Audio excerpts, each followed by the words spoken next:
Hello, good evening. My greetings to all the dignitaries, delegates, teachers, doctors, students who have gathered today to celebrate Dr. Samuel Hahnemann's 268th birth anniversary. When I think of Dr. Hahnemann, I feel it is very difficult to put him in one word to describe Hahnemann because his persona is so enormous that we can't say whether he is just a linguist or he was a chemist or a physician or just a founder of homeopathy. When I was a student of medicine, I used to feel that Hahnemann was a big doctor, a big physician. When I came out as a practitioner of homeopathy, I felt that Hahnemann was a researcher because he had done immense research and who introduced the science of homeopathy to the world. When I became a teacher in the medical school, I started believing that Hahnemann was more of a philosopher because he had a lot of philosophy that he gave it to the world. When I turned into a researcher, devoting all my last 25 years into developing new drugs, I realized a new perception about Dr. Samuel Hahnemann. And I am fully convinced now that Dr. Hahnemann was, besides being a chemist and a physician and a founder of homeopathy, he was more of an engineer and he was an innovator. And I'll try to explain what I mean by that and how do I perceive this. If you look at engineering, what is engineering?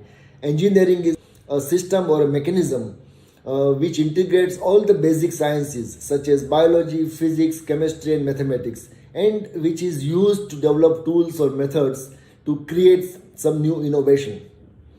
And what did Hahnemann do?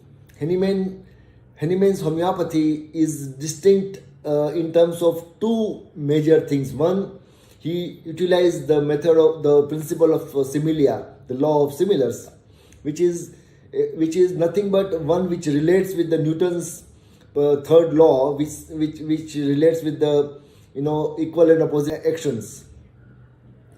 It also relates with the another physics phenomenon or a biology phenomenon called hormesis. So it is integration of hormesis and the similia, which is physics. Hahnemann was himself a chemist, as we all know. He used and developed so many medicines from the chemical sources. Hahnemann was also a biologist in a way that he used and developed so many medicines, and besides that, he gave a concept of vital force. Now, what is vital force? As we understand vital force today, it is nothing but the understanding of immune system and the genetics. So the advanced learning and the understanding of genetics and immunity together is what Hahnemann talked about 230 years back. That is biology. Another very important aspect of homeopathy, which is different than the other systems of medicine, and that is potentization. What is potentization? Potentization is nothing but a brainchild of the genius Hahnemann, in my view. Potentization is nothing but the physics and mathematics which is in itself is a technology which renders any material into nanomaterial. How amazing it is that 200 years back, Hahnemann developed a very simple system of potentization which explains today that had a capacity or that has the capacity to render a substance inorganic or organic into nanoparticles. It is similar to Madhav Ramanujan, who found a mathematical formula over 100 years back, which explained black hole theory. And now that black hole theory concept is understood by the mathematicians today. So similarly, the nanotechnology aspect of homeopathy is now understood lately by the researchers, in the nanotechnology field.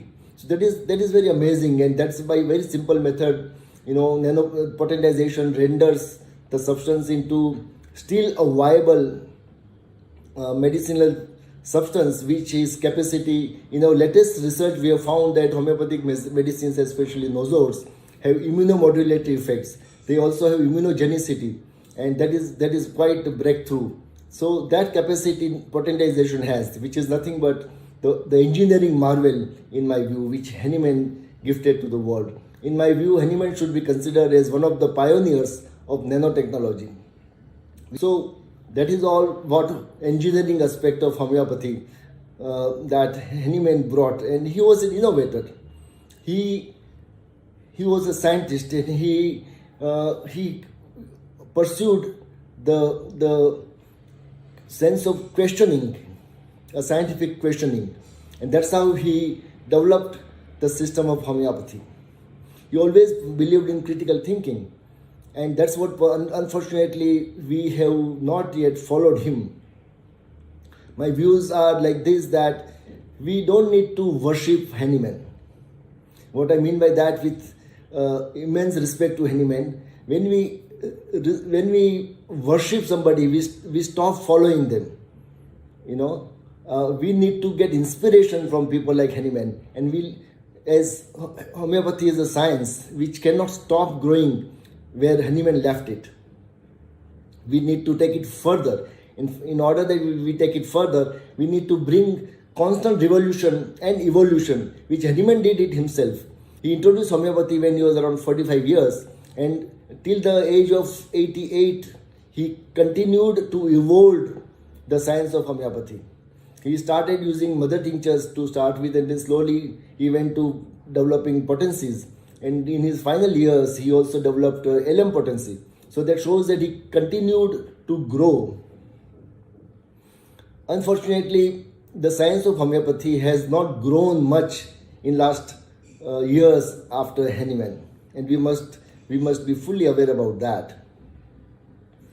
Allopathy, or the so-called orthodox medicine at that time, was quite backward, so to say. It was unscientific, but then they took the help of science, and by using all the scientific developments, the old system of medicine which grew into modern system of medicine today, and that's how it is considered today as quite scientific.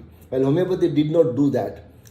Homeopathy became more philosophical than scientific, in my view, and that was one of the major reasons why homeopathy has not grown much. Look at the drugs. We have around 1,500 drugs which are listed in the homeopathic pharmacopoeia across the world, and 99% of these drugs were developed more than 150 years back. And how can any system of medicine evolve or grow without adding new medicines? So we need to really work quite hard on new drug development and more research. Also, to not only to bring new drugs into homeopathy, but also to show how homeopathic medicines actually work. And the good news is that recent studies are able to demonstrate how homeopathic medicines actually work. The mechanism of action is increasingly understood, which was not the case for almost 200 years. Just to share with you, the COVID-19 nosode, the Biosimilia COVAX, which we have been working for last 3 years, has now shown the immunomodulatory effects, and it has also shown immunogenicity, whereby it shows how these medicines, the nanoparticle based medicine, are able to enhance and trigger certain immune response to create protection. So we need furtherance in this area. We need to study much more. We need to have more medicines evaluated scientifically. We need to have regulatory processes to for the approval of these homeopathic medicines. All these developments are quite required. Hahnemann himself in his lifetime introduced almost 100 new medicines, single-handed. I can't think of any other physician or innovator who may have introduced 100 new drugs in the system of homeopathy medicine. So all said and done, homeopathy's founder, Dr. Samuel Hahnemann, was a great genius. He was an innovator, he was a physician, he was an engineer, and he was an entrepreneur himself. And we feel overwhelmed remembering him, recalling him, and we pay our deepest heartfelt homage to Samuel Hahnemann on this day. Thank you so much.